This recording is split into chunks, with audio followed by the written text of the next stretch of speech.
Today's topic decimal subtraction. First question 3 minus 2.1. ఇది డెసిమల్స్లో ఉన్నప్పుడు first మనం మైనస్ చేయాలి అంటే ఏం చేస్తాం, పెద్ద నెంబర్ని ఫస్ట్ తీసుకొని చిన్న నెంబర్ని దాంతో మైనస్ చేయాలి. సో ఇక్కడ 3 పక్కపొంటి ఏం లేవు, ఇక్కడ 2.1 ఉంది, ఇక్కడ 3 పక్కపొంటి ఏం లేవు కాబట్టి మనం 1 ప్లేస్లో 0 తీసుకుందాం, 0.0. అప్పుడు ఏమవుతుంది, 10 అవుతుంది. ఇది 10 మైనస్ 1 9 పాయింట్ పెట్టుకుందాం.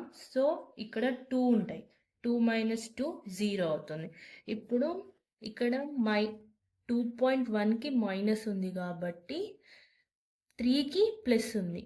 సో పెద్ద నెంబర్కి ఏదైతే సైన్ ఉంటుందో అదే మన ఆన్సర్కి పెట్టుకోవాలి. ఫర్ సపోజ్గా 2.1 మైనస్ 3 ఉందనుకోండి, ఇప్పుడు ఆన్సర్ ఏమవుతుంది, 0.9 మైనస్ 0.9 అవుతుంది. ఎందుకంటే పెద్ద నెంబర్కి ఏదైతే సైన్ ఉంటుందో అదే సైన్ మనం పెట్టుకోవాలి. 3 అనేది పెద్ద నెంబర్, 2.1 అనేది చిన్న నెంబర్. ఇప్పుడు నెక్స్ట్ సెకండ్ క్వశ్చన్ 5.2 మైనస్ 8.4.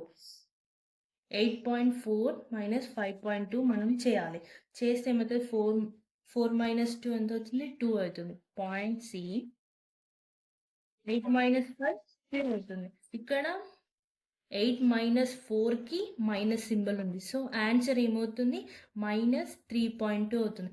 ఒక థర్డ్ క్వశ్చన్ 0.3 మైనస్ 0.04.